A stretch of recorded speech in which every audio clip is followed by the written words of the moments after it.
Bien, bonjour à tous. Merci d'être venus si nombreux. On devrait être 130 aujourd'hui.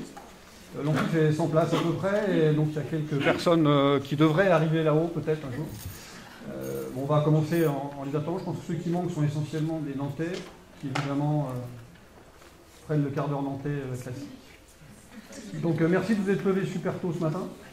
Pour beaucoup d'entre vous, ça ne devait pas être si facile que ça va être un peu. La journée va être un peu longue aussi, enfin, vous avez sûrement déjà l'habitude d'avoir eu des séminaires, donc c'est toujours un peu dense. Alors on a choisi quelques options dont je vous parlerai, et ça va passer un peu vite, voilà, on est toujours là.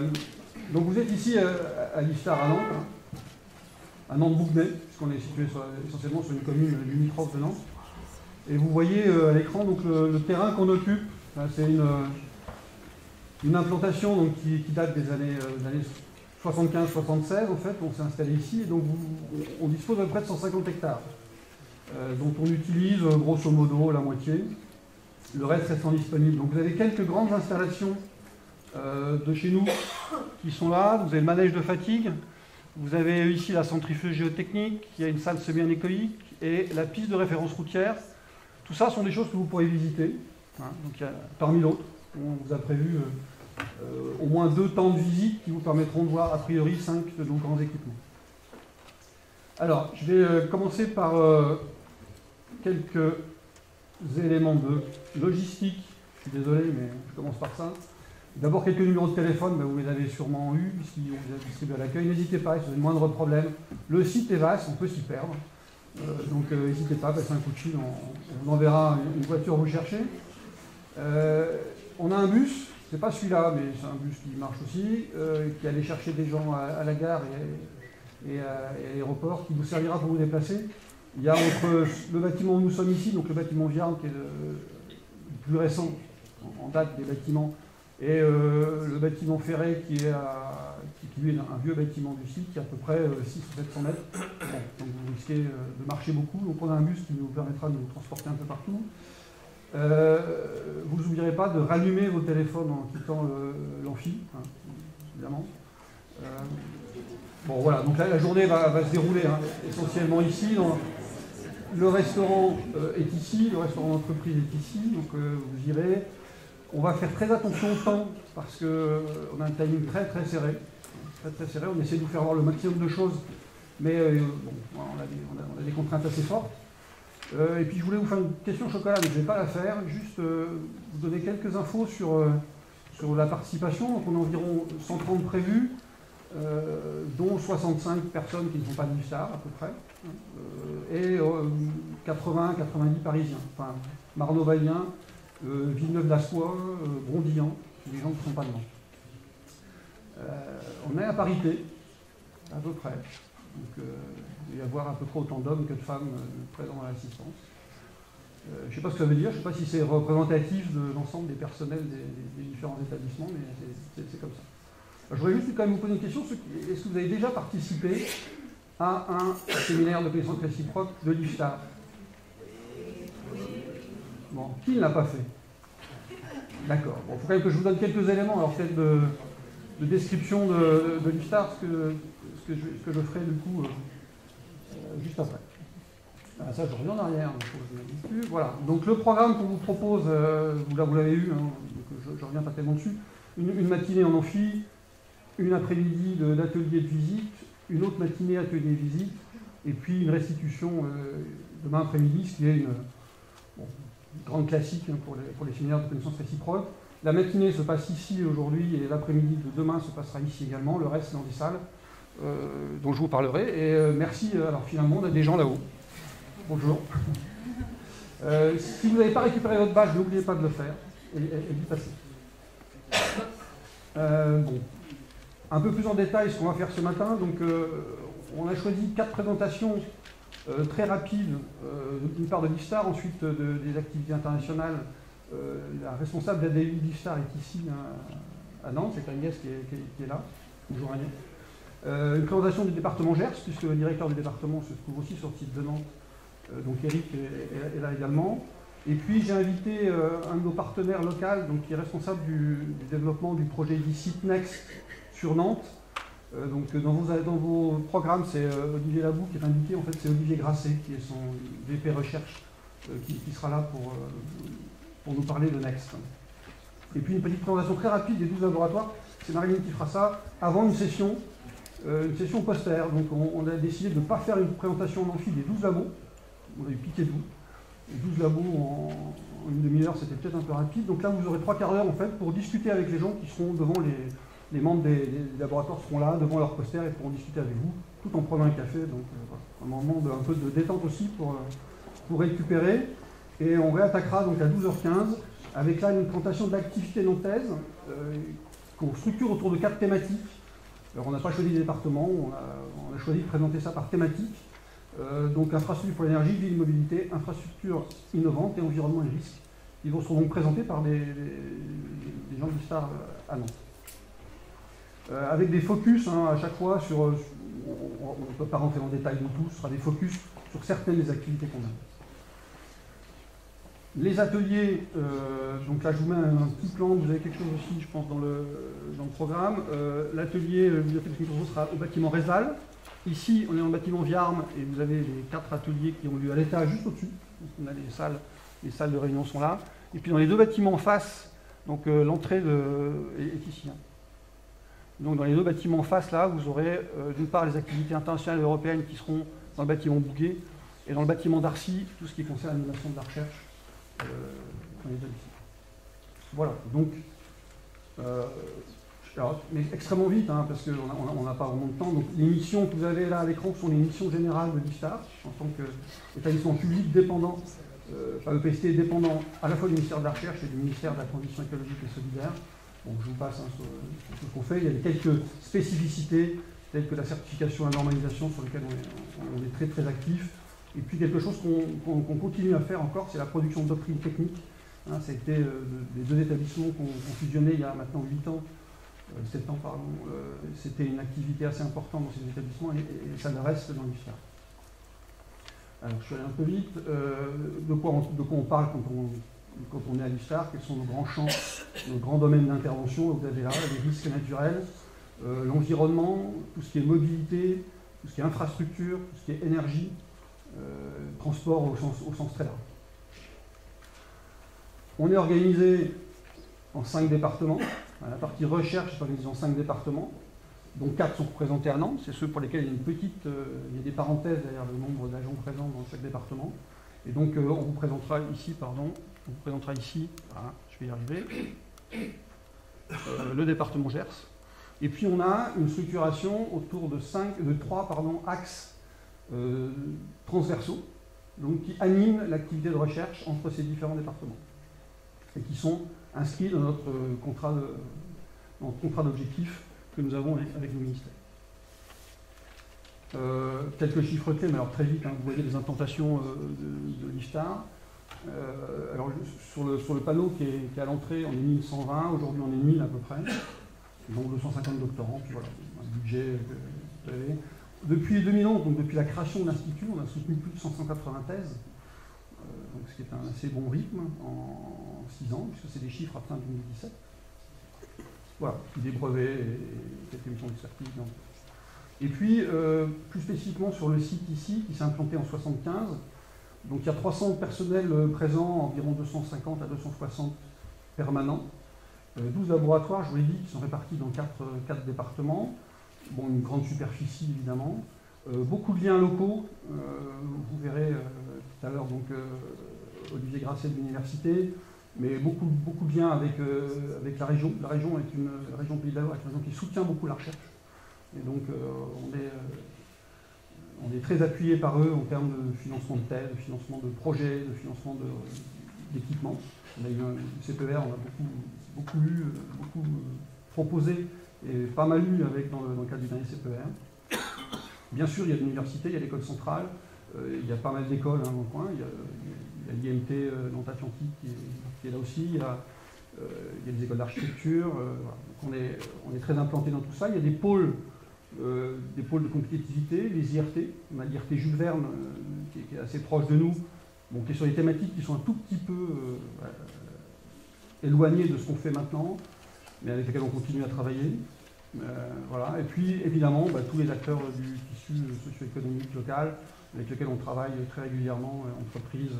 On a de grosses entreprises, STX, Airbus, en Tonkouin, par exemple, sur des domaines qui sont quand même assez proches du concept. Donc voilà, j'avais prévu de passer un petit film, mais je ne vais pas le faire parce qu'on n'a pas vraiment le temps. Peut-être un autre moment, pour clôturer les journées demain. Donc je vous propose de passer tout de suite la parole à Eric. Non, c'est Agnès, pardon. Agnès, je suis désolé. Excuse-moi Agnès. Et si vous avez une question, profitez-en. On aura le temps de prendre, je pense, une question après chaque exposé, si quelqu'un se sent de poser une question. Bon, écoutez, Agnès, à toi. Ça. Oui, ça. Voilà. Bien, bonjour à tous. Donc je suis venue vous parler des actions internationales telles qu'on les accompagne à l'ISTAR.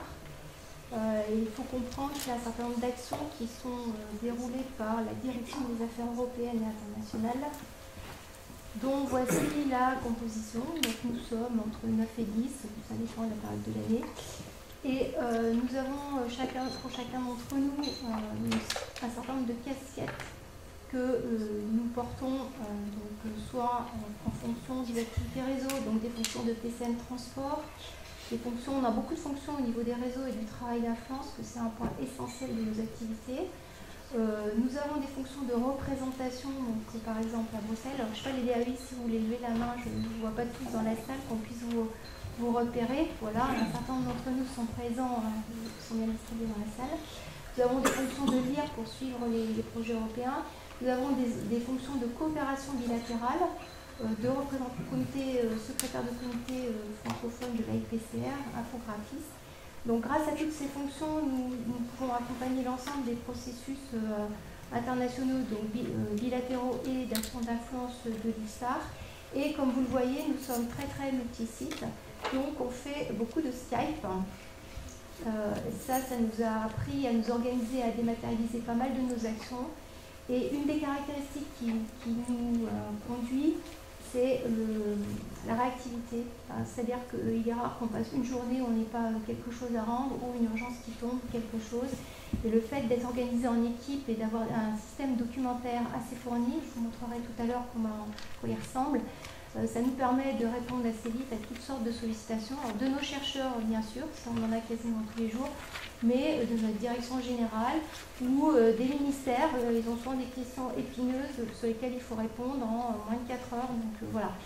Alors, nous portons un certain nombre d'enjeux collectifs, donc internes à l'ISTAR. Le premier étant d'apporter une action incitative structurante et puis d'en mesurer les acquis, parce que si on ne voit pas les résultats de ce qu'on fait, on avance plus difficilement. Donc il faut qu'on puisse mesurer ça. Donc être un soutien quotidien pour les chercheurs, répondre de manière fiable et rapide aux sollicitations et aux demandes d'accompagnement des projets, notamment des projets bilatéraux, conserver de la souplesse dans le traitement des demandes, créer un effet d'entraînement entre les laboratoires. On a beaucoup travaillé sur la manière d'y arriver. Puis on a aussi des actions externes, des enjeux externes à l'ISTAR que nous portons. Et on essaye de se mobiliser avec l'ISTAR, les collègues de l'ISTAR, sur de grands chantiers, d'œuvrer à l'augmentation du rayonnement et l'attractivité. Il y a bien sûr tout ce qui est production scientifique et publication, mais pas seulement, il faut œuvrer pour se faire connaître, faire entendre sa voix, prendre des rendez-vous, aller voir du monde, faire des présentations qui ne sont pas toutes scientifiques. Donc ça fait partie du travail qui prépare le rayonnement, accueillir aussi des chercheurs en mobilité, et co-construire l'espace européen de la recherche. Donc nous sommes une des 4 directions fonctionnelles de l'ISTAR, donc à ce titre nous sommes rattachés à la direction générale et nous travaillons de concert avec les 2 autres directions fonctionnelles qui sont la direction scientifique, la direction des partenariats et des moyens, l'ESG aussi pour tout ce qui est mobilité, pour accompagner tous les processus internationaux auxquels l'établissement doit répondre présent. Nous avons également constitué avec les départements un collège de représentants internationaux, donc il y en a au moins un par département, alors c'est le département qui a choisi son correspondant, ce qui nous permet d'avoir une dynamique d'échange et de faciliter la réactivité face aux demandes ou bien de transmettre des informations. Donc c'est plus ou moins formel, c'est-à-dire qu'on a des réactions des réunions 2 fois par an pour accompagner des demandes de budget et discuter sur le fond des choses. Et puis plus couramment, on s'envoie des mails en disant tiens, il y a telle action, il faudrait y aller, ou que pense le département de ceci ou cela. Il faut aussi bien avoir à l'esprit que ce n'est pas la DAI qui fait du top-down et qui impose sa manière de voir, mais qu'on est dans un processus qui est, je dirais, 95% du temps bottom-up, c'est-à-dire que ce sont les chercheurs qui font remonter des besoins, des souhaits, des volontés, des sujets, et qui ont des besoins et qui partent en congrès et qui reviennent et qui ont des demandes de moyens. Et nous, on accompagne ces processus-là, donc grâce aussi à nos correspondants internationaux. Alors, comme vous le savez, on a fait un exercice de fusion en 2011. À peu près 2 ans après cet exercice de fusion, l'ISTAR s'est doté d'une stratégie Europe et internationale. Ça a été fait après. Dans la configuration dans laquelle on se trouve aujourd'hui, on essaye de faire en sorte que ça se fasse en même temps. Parce que quand ça se fait après, on a la recherche qui a beaucoup avancé et puis l'international qui pédale derrière. Et c'est plus compliqué d'arriver à remettre les deux dans la même logique. Donc on essaye tout de suite de lancer quelque chose. Alors, la stratégie telle qu'elle a été construite, elle était centrée autour de 5 points. Donc le premier point, le fait d'intégrer pleinement dans les processus et le mode d'opération, le volet international, c'est quelque chose d'essentiel. Ça permet d'arriver à faire ce que je vous dis là, c'est-à-dire que dès qu'il y a quelque chose qui démarre une recherche, hop, on se dit « Ah, mais l'international, au fait, qu'est-ce qu'on fait ?» Et hop, on le met tout de suite. Donc, du coup, pour répondre à cette demande-là, eh bien, au début, on avait des budgets incitatifs qui sont transformés en outils incitatifs, c'est-à-dire qu'on fait en sorte qu'il y a un texte écrit à chaque fois avec une proposition de recherche qui accompagne une demande, avec un historique, de sorte qu'on arrive à comprendre ce qui se passe dans le département avec le chercheur et qu'on arrive à avoir une sorte de suivi des actions qui sont menées et qu'on aide à le développer. C'est ça l'idée. Et donc, on a un certain nombre de processus autour de ça. Et puis au départ, donc, dans notre stratégie, on était très centré sur l'Europe et avec une priorité qui a été mise là-dessus par, ça a été voté ancien de toute façon, mais donc par la direction dans son ensemble. Du coup, on a beaucoup œuvré sur le développement de ces projets européens et puis on a mis en place, disons, avec un delta T, c'est pas péjoratif ce que je dis, toutes les actions bilatérales, donc ça a pris un peu plus de temps pour les mettre en avant et les construire, etc. Alors ensuite, ensuite on accompagne également le contrat de plan et d'objectifs avec des objectifs de gouvernance et de suivi de plusieurs indicateurs, donc suivi de projets européens et puis des mobilités. Donc même ça, il faut pas mal transpirer pour arriver à suivre ces indicateurs. Enfin, les projets européens, ça va. Pour les mobilités, simplement un effort important.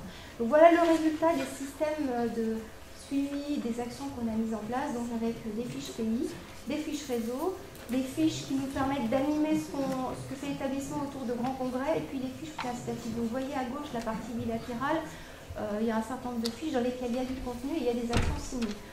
Alors, ces fiches ont une structure type et on échange avec chacun des interlocuteurs internes à différents niveaux et notamment du plan d'action annuel qui est discuté en COMEX. On essaye de notifier pour chaque pays 1 ou 2 objectifs qu'on va pouvoir partager en interne et co-construire entre les différents départements. On accompagne toute cette dynamique avec un intranet sur lequel on essaye de mettre des infos à suivre et puis des documents de procédure.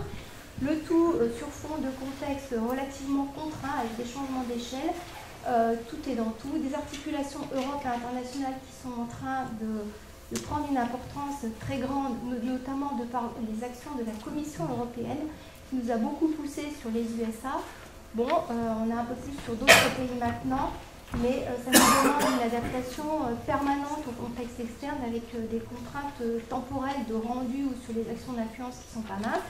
D'ailleurs, pour vous expliquer ce qu'il en est, on vous a préparé un poster qui est à voir tout à l'heure dans l'espace café pour vous montrer un peu la dynamique des interactions qu'on a pour co-construire les programmes européens. Alors l'ERC, c'est l'ERC, on peut penser qu'il ne bougera pas. La construction des autres piliers qui sont cofinancés par les pays, c'est un travail de plusieurs années d'échange, de positionnement à l'Europe, de lecture des sujets, de compréhension du jargon de Bruxelles d'intercalation à l'intérieur de contenus scientifiques en provenance de nos chercheurs, tout ça pour essayer de faire en sorte que les sujets qui intéressent les chercheurs soient financés par la France et par d'autres pays. Donc c'est un mécanisme un peu complexe. Donc nous avons mis les pieds au Flora à Bruxelles au premier cercle. Je suis désolé. Oui. Et donc j'ai fini.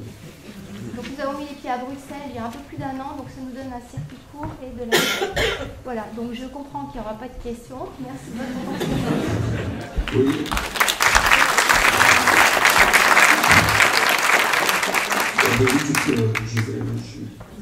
Oui, une question, éventuellement pendant la pause, il y a un poster dédié aux actions internationales, donc n'hésitez pas à aller voir Agnès pour lui poser toutes les questions que vous n'avez pas pu poser maintenant et qui vous frustrent, je le sais bien. Voilà. Bonjour à tous.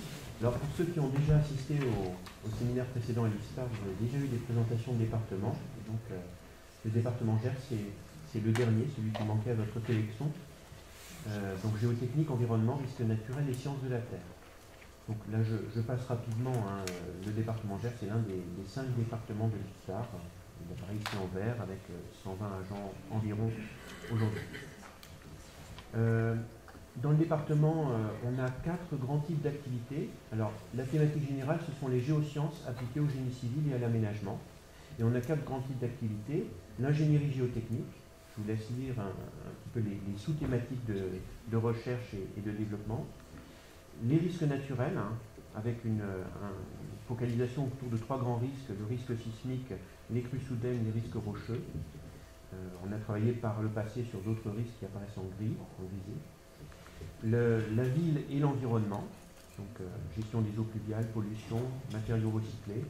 Et enfin, la géophysique et l'évaluation non destructive, donc géophysique de subsurface et les techniques d'évaluation non destructive des matériaux de construction.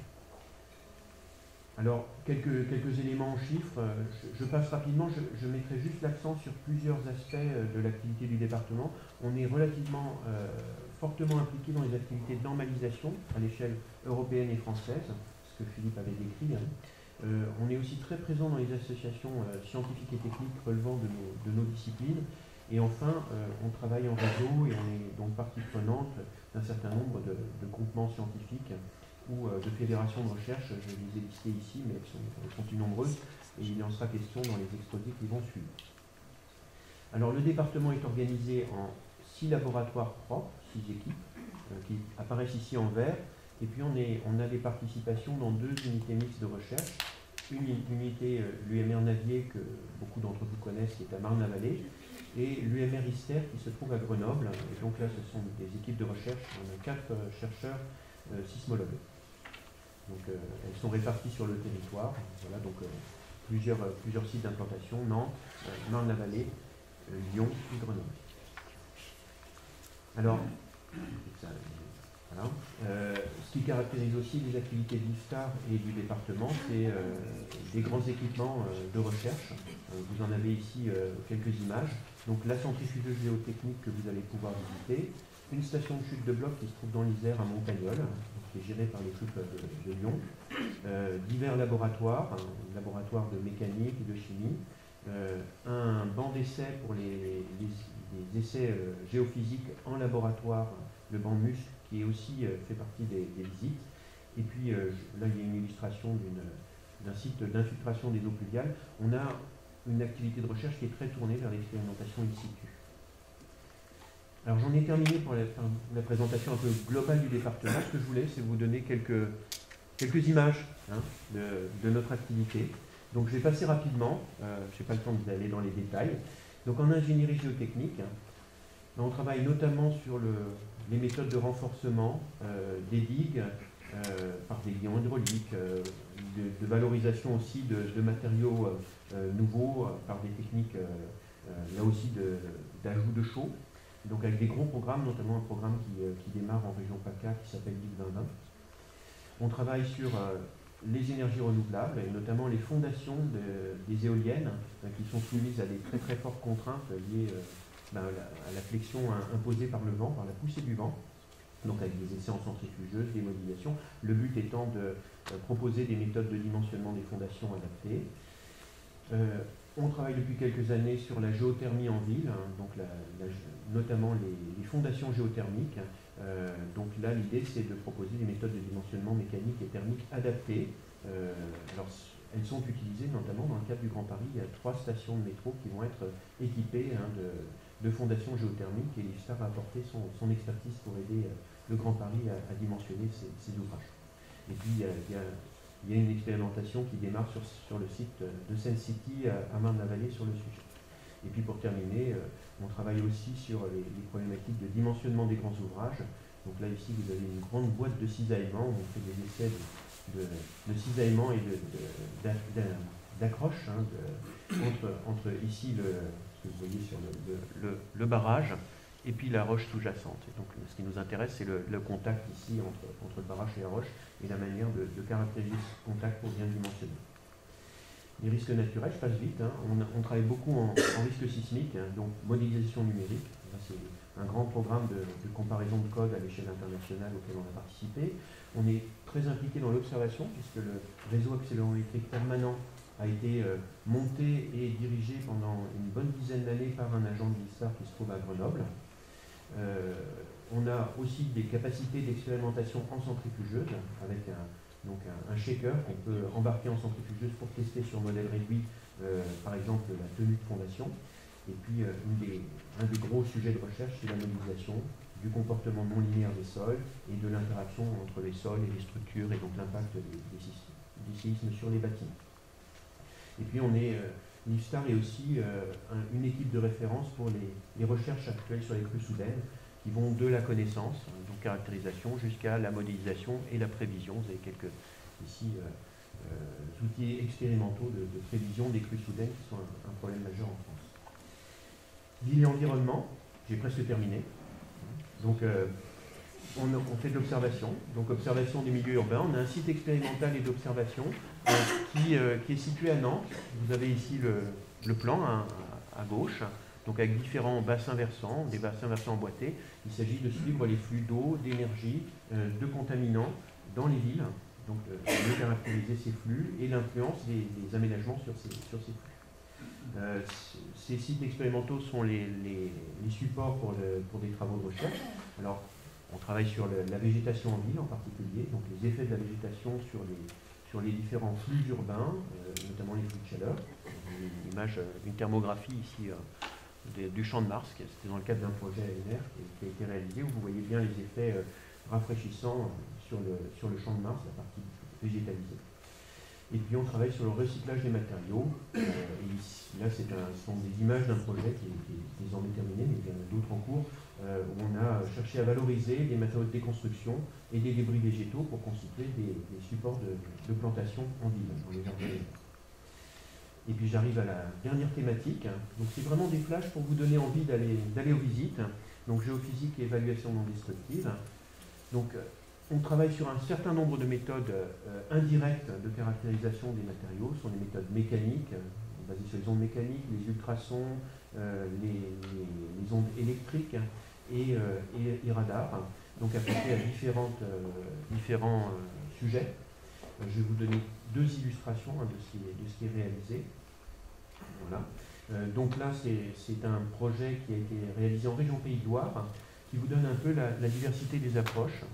Depuis des approches très théoriques, là ce sont des images d'études de bruit de fond issues de géologie fondamentale, la modélisation numérique, les expérimentations sur modèle réduit, le banc MUSC dont je vous ai parlé, et qui vont permettre de développer des techniques ici de mesure passive, utilisant le bruit de la marée pour caractériser une digue.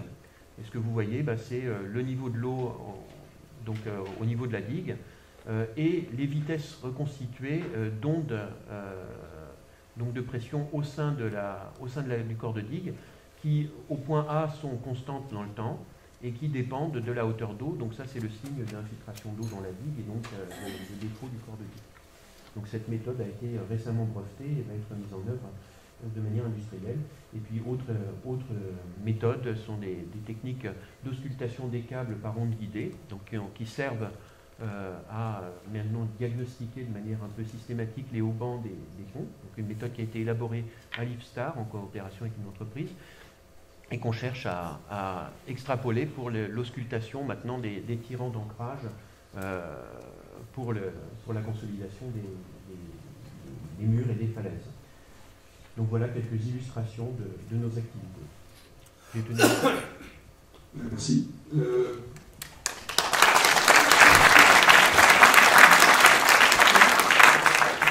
Un certain nombre des éléments que tu as donnés là sont être repris d'une part par les labos, je pense, dans les visites qui vont avoir lieu, dans les visites, dans la session poster, ensuite dans les visites, et on parlera aussi tout à l'heure de MR et de fondation, enfin on va revenir un peu là-dessus, il y aura tout un chapitre sur la partie recherche urbaine, qui nous permettra de savoir un petit peu plus. Ok, merci Eric. Alors, Olivier Grasset nous a rejoint. Donc, Olivier Grasset est vice-président recherche de l'université de Nantes et un des porteurs du projet Next. Donc, Next, c'est un projet d'ICIT. Donc, ils ont gentiment accepté de venir nous en parler. Un projet d'ICIT qui est un peu jumeau de ce qu'on fait nous. Donc, je trouvais assez illustratif de vous montrer ce qu'on peut faire ici et puis la manière dont l'IFSTAR essaye, va arriver, réussira à s'impliquer à la fois dans un projet de fusion Marne-la-Vallée et les autres sites de l'IFSTAR, et puis ce qui se passe ici dans la région de Thèse. Voilà, Olivier, à toi. Bien, merci. Donc, tout d'abord, je me dois d'excuser le président de l'université, M. Labou, qui ne peut pas être présent ce matin du fait d'un comité de direction un peu compliqué. L'actualité, comme vous l'avez suivi la semaine dernière, on a des choses complexes sur le site. Donc je l'ai remplacé au pied levé ce matin et en une dizaine de minutes, je vous explique un petit peu ce qui se passe sur le site nantais dans le cadre de l'initiative Next. Et puis si vous voulez, on échange un petit peu sur ce que tu viens de dire, quelle pourrait être la place de l'UFSTAR. Je commence toujours par les fondamentaux. Le jury international qui a décidé de retenir le projet de cette initiative sur le site, a retenu en fait un objectif qui est extrêmement clair, et je vais me permettre de relire les 3 lignes qui résument la situation. L'objectif de l'initiative Next est de créer la nouvelle université à Nantes, unique université sur le site nantais de renommée internationale pour son expertise en recherche, formation et innovation sur 2 questions sociétales majeures et interdisciplinaires, la santé et l'industrie du futur, jouant un rôle majeur pour le développement du territoire. Je l'ai dit vite. Mais quand j'ai dit ça, j'ai dit l'essentiel et on va y revenir. Le premier mot qui est absolument crucial, qui quelque part, si je dois résumer Next en un seul mot, c'est celui-là, c'est l'ambition d'une renommée internationale. On ne va pas se voiler la face.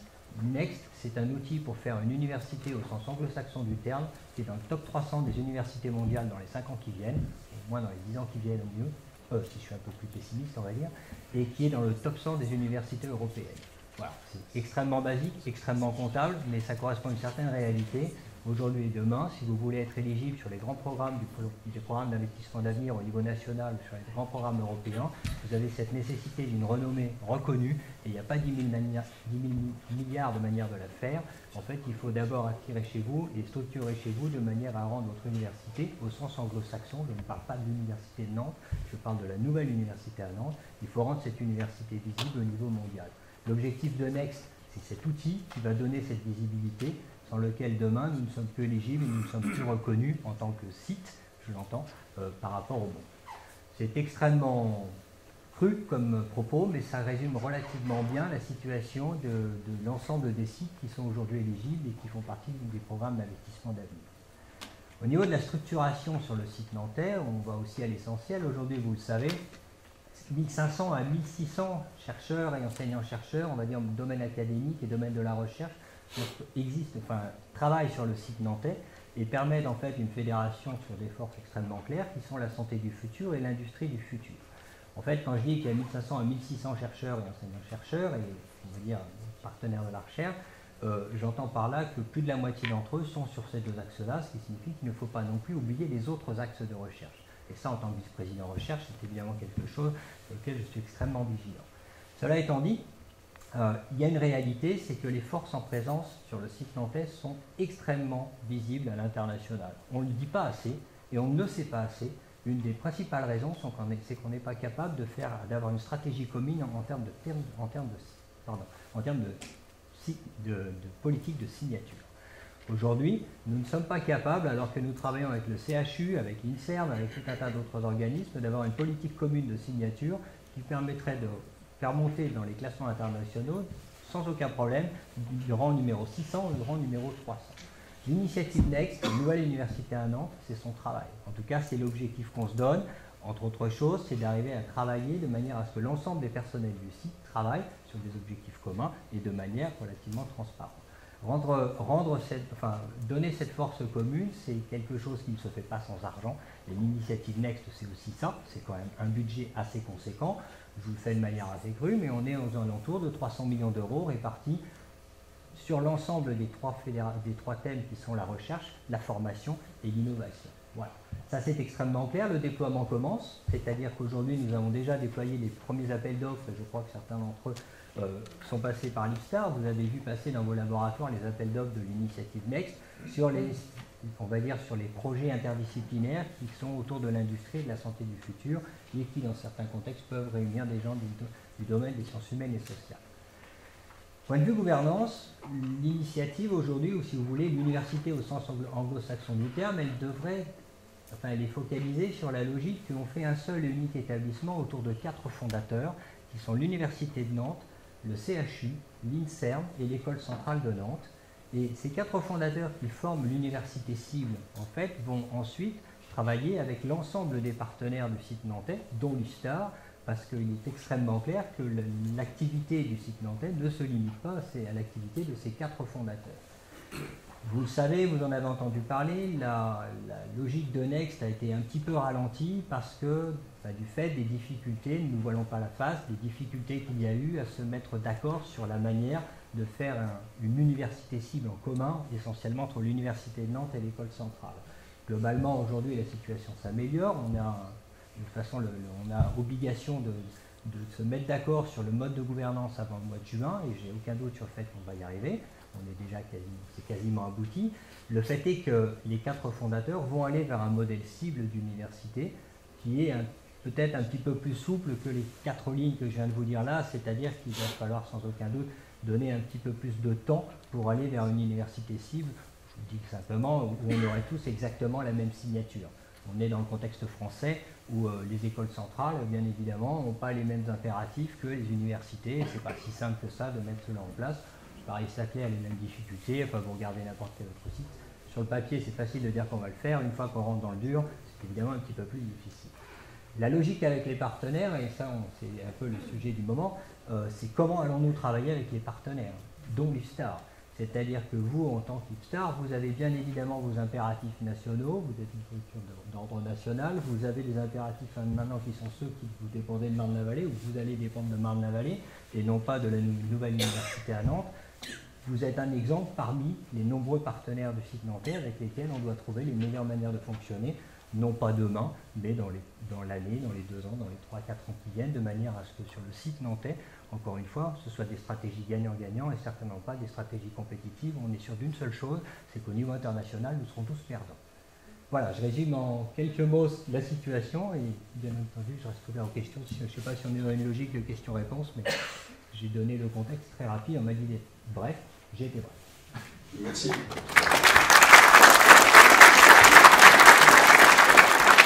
Alors j'ai un petit peu peur parce que je peux faire les questions. Il pourrait y en avoir pas mal. Est-ce que tu as un tout petit peu de temps? Moi je peux jusqu'à 11h30, oui. Voilà. Et, vous avez une visite de labo, là, c'est ça? Oui. Non, il y a des posters autour. Mais ce que je vous propose, c'est si tu peux rester un petit peu, que si les gens veulent discuter avec toi sur approfondir un petit peu plus, on le fasse de manière un peu informelle, parce que sinon on va très largement déborder. Très bien. Voilà. En tout cas, merci beaucoup d'être venu nous parler. Donc je vous invite, si vous avez des questions à poser à Olivier, de rester dans la salle à la sortie, et puis on discutera un petit peu pendant quelques minutes. Merci beaucoup.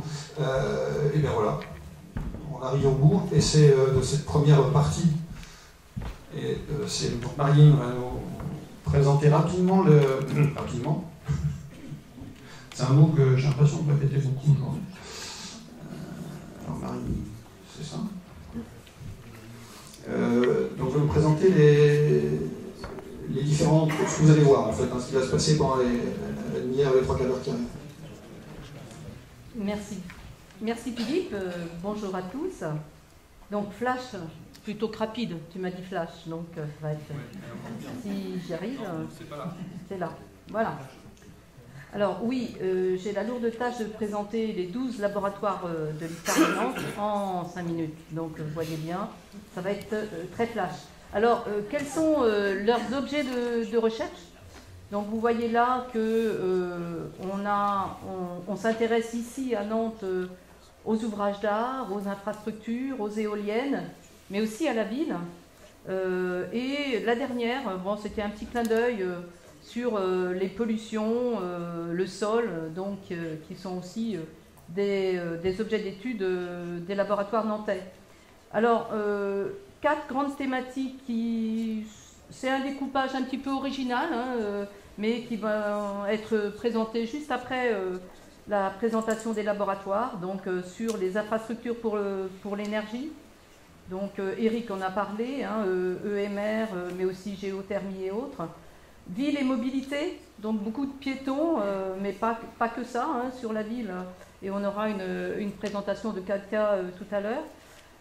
Environnement et risques, les crues, donc Eric nous en a parlé, et puis les infrastructures innovantes, et un projet un peu phare qui est R5G. Alors, il m'a été difficile de pouvoir résumer ce qu'étaient les laboratoires, et j'ai pris le risque de choisir un mot-clé par laboratoire. Alors, c'est forcément frustrant. J'espère que les directeurs de laboratoire ne m'en voudront pas trop, mais c'est le mot-clé d'accroche qui vous donne envie d'aller les voir tout à l'heure, d'aller échanger autour des posters. Alors, je ne vais même pas développer les sigles, je n'en ai pas le temps, donc c'est surtout de retenir ce que font ces laboratoires. Donc, GPEM sur les procédés, SMC sur les câbles, LAM sur les chaussées, MIT sur les matériaux, et donc là, on a le département MAST. GMG sur la géotechnique, GON sur l'auscultation, LE sur l'eau, et donc là on a le département GERS, S2I sur le monitoring, MAXI sur les composites, et donc on a le département COSIS, et ISE sur les usages, UMRAE sur l'acoustique, et Géologue sur la géolocalisation, et c'est le département AM. Voilà, donc des mots d'accroche, mais il y a beaucoup d'autres choses derrière. Donc voilà, vous en saurez plus tout à l'heure, hein, autour des posters. Et puis pour vous montrer un petit peu comment s'insèrent ces 12 laboratoires dans l'ISTAR dans son ensemble. Donc comme vous l'a présenté Philippe, on a 3 grands axes de notre contrat d'objectifs et de performance, qui sont les infrastructures, la mobilité, sécurité, l'aménagement et la protection des territoires. Et donc ces 12 laboratoires sont répartis un peu sur ces 3 grandes bulles, on va dire. Donc on voit qu'il y a quand même une concentration autour des questions d'infrastructure. Mais ce n'est pas tout, hein. Il y a aussi une proportion non négligeable sur l'aménagement et les protections des territoires. Et une plus petite partie sur la mobilité et sécurité. Et il y a des laboratoires qui se situent aux interactions, soit de 2 de ces axes, ou voire 3 de ces axes. Voilà, et bien je n'en dirai pas plus, simplement les laboratoires ont des posters tout autour de l'amphi. Donc voilà, vous allez retrouver IS, S2I, MIT, SMC, MAXI, UMRAE, LAM, GPEM, GMG, Géologue, GeoInd, le LEE.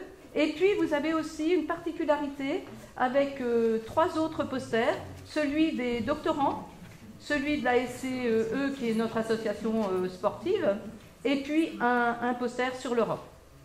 Donc voilà. Merci. Merci Marie, t'as tenu le challenge, bravo. Bon, donc on va passer dans la... Non, on est à l'heure, on a eu 15, 3 minutes de retard. Oui, mais c'est une erreur. Ah non, c'est pas une erreur. Ah non, on est en avance. Je suis complètement désolé. Alors merci beaucoup, vous avez vraiment accéléré. Du coup, si vous voulez poser des questions, on peut prendre 10 minutes. Ça vous retarde autant votre café, votre deuxième café de la journée, mais si vous souhaitez poser des questions, n'hésitez pas. Du coup, maintenant.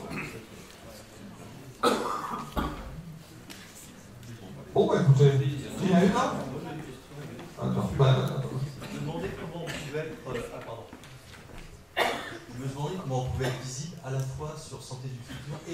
industrie du futur et pas sur l'un ou l'autre. C'est-à-dire qu'on aurait, voilà, vous voyez ce que je veux dire, clairement, dès qu'on a deux types différents ou deux thématiques différentes.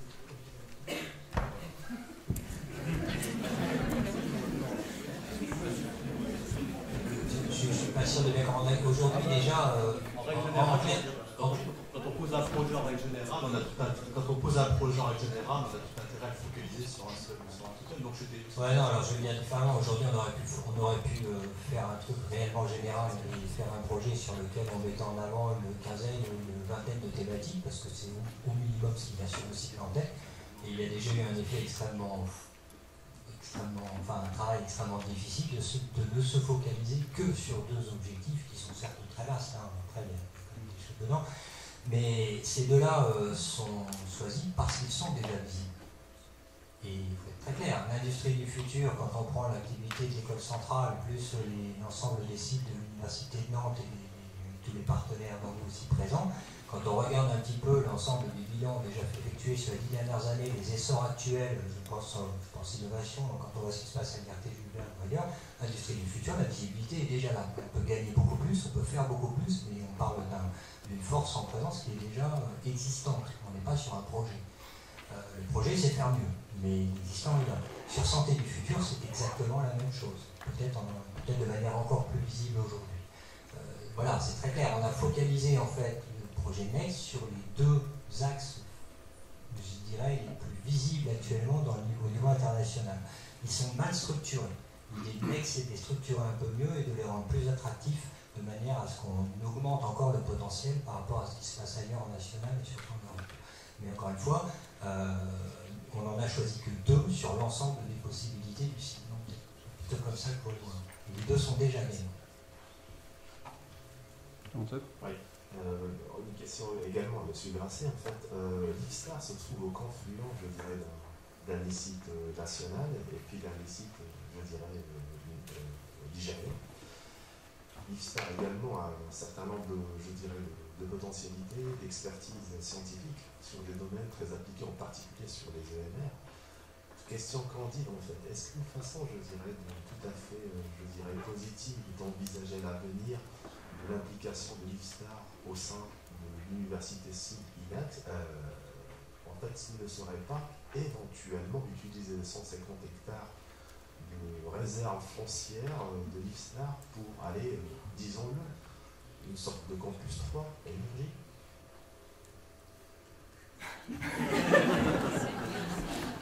Tu as la parole, vas-y. Il ne m'appartient certainement pas en tant que représentant de l'établissement de l'université de Nantes de vous dire ce que vous pouvez faire de votre immobilier et surtout de ce que doit être la stratégie du l'IFSTAR. Vous me gênez, voilà. Parce que bien évidemment, votre propos est le même que celui qu'on va entendre dans d'autres structures où il y a une stratégie. Au hasard, l'IMT Atlantique, ancienne école des mines, où il y a une stratégie nationale, Boniris, vétérinaire, il y a des stratégies nationales d'un côté, avec une nécessité, ou une volonté en tout cas, est-ce que c'est une nécessité, ça vous le savoir, en tout cas moi, une nécessité de travailler sur une structuration nationale, sur un thème donné, et c'est, soyons clairs, aujourd'hui, quand même quelque peu en contradiction ou orthogonale avec les stratégies de site. C'est assez difficile de concilier les deux. Quand j'ai dit qu'aujourd'hui on travaille avec les partenaires pour essayer de faire du gagnant-gagnant, c'est exactement de ça qu'on parle. Comment allons-nous faire pour que le site nantais et l'initiative Next avec ses 4 fondateurs demeure quelque chose d'extrêmement positif pour tout le monde, pas seulement pour les fondateurs, mais aussi pour les partenaires comme l'IFSTAR, comme l'IMT Atlantique, comme Boniris, etc. Mon voisin de gauche ici est là pour témoigner que les discussions en cours sont pour le moins non pas difficile, mais en tout cas constructif, parce que bien évidemment que c'est pas simple, c'est extrêmement difficile. Bon, vous allez encore plus loin, vous êtes déjà en train de me dire qu'on pourrait imaginer un campus supplémentaire, je ne me prononcerai pas là-dessus. Non, pour revenir de la remarque de Montseff, qui n'est pas une vraie proposition. Aujourd'hui, c'est un peu tôt. Par contre, c'est effectivement, on dispose d'une énorme réserve foncière qui pourrait être mise à disposition, sachant que il y avait des projets de récupérer un peu de réserve foncière en face, là, du côté de l'aéroport, qui a priori ne sont pas là. Donc on dispose de beaucoup d'espace.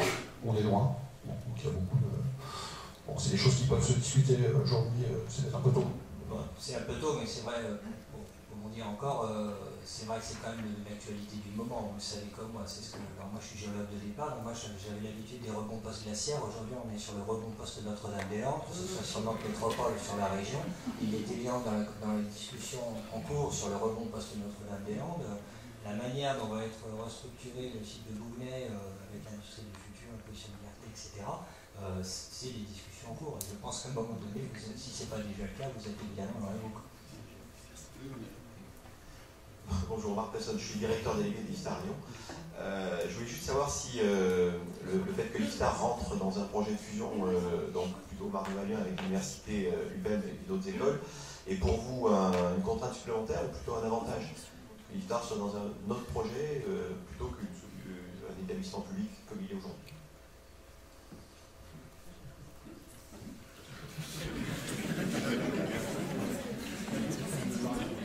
Excusez-moi, c'est une question qu'on s'est posée déjà plusieurs fois. Pour laquelle j'ai... Alors là, je ne peux pas parler au nom de M. Lavaux. Je ne sais pas ce qu'il vous, en tant que président de l'université, le porteur du projet, je ne sais pas ce qu'il vous donnerait comme réponse. Je vais lui autoriser une réponse personnelle. Une réponse personnelle, c'est que ça rend les choses plus compliquées, évidemment. Et là, je vais lui personnel. Pourquoi? Parce que moi, je viens du laboratoire de planétologie et géodynamie. Les relations avec l'ISTAR sont très communes. J'ai retrouvé plein de diapositives ici qui sont des diapositives de projets en commun entre les laboratoires de l'ISTAR et les laboratoires de l'université, du CNRS. Et c'est facile de travailler sur un site, c'est facile de mettre les forces en commun sur un site, si je puis me permettre. Dès qu'on est avec des stratégies, comme je disais, des projets orthogonaux au niveau des stratégies globales, entre d'un côté une structuration nationale et une autre structuration aussi, évidemment ça me paraît plus compliqué. Ça c'est ma réponse personnelle. Maintenant, je m'autorise celle du bébé recherche quand même. Les discussions qu'on a en ce moment démontrent que les gens discutent et qu'on est tout à fait capable, j'en suis convaincu, de trouver des forces communes, de mettre les forces en commun pour des projets peut-être plus ambitieux. Je ne cache pas que c'est forcément plus compliqué. Surtout que ce qui est compliqué aujourd'hui, c'est que personne ne sait exactement ce que va être son projet dans 2 ans, 3 ans, etc. Ça rend quand même, il y a quand même beaucoup de flou, vous le savez aussi bien que moi.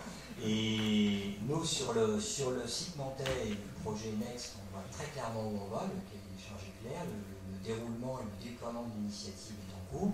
On a notre budget et on sait vers quoi on va, c'est clair. La manière dont on va entraîner les partenaires, dont l'IFSTAR, dans ce projet, ça n'est pas clair. Ça c'est sûr, c'est plus compliqué. Oui, ce que faisait remarquer Marc, c'est que c'était un peu plus clair quand on restait établissement public PSP.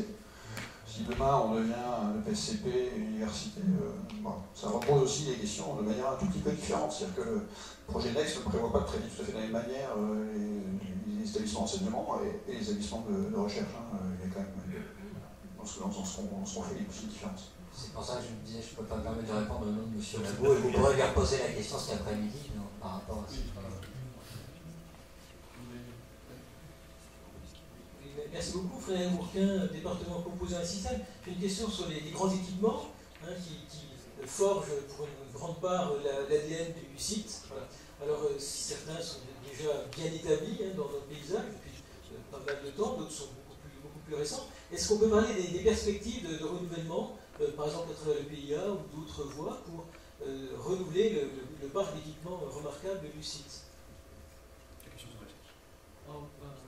Qui veut répondre? Moi je veux bien répondre. Oui, tu as raison, on a engagé très récemment, il y a très récemment, il y a maintenant que plusieurs mois, le dépôt d'une inscription de 3 grands équipements, principalement de l'IFTAR à Nantes, la centrifugeuse, le banc de fatigue des câbles, la dalle d'essai, plus quelques autres équipements, pour en faire une grande infrastructure de recherche. Donc c'est alors, les grandes infrastructures de recherche, il y a une feuille de route qui décrit en France un certain nombre de grandes infrastructures de recherche qui vont de quelques centaines de millions pour les gros accélérateurs de particules à quelques centaines de milliers d'euros.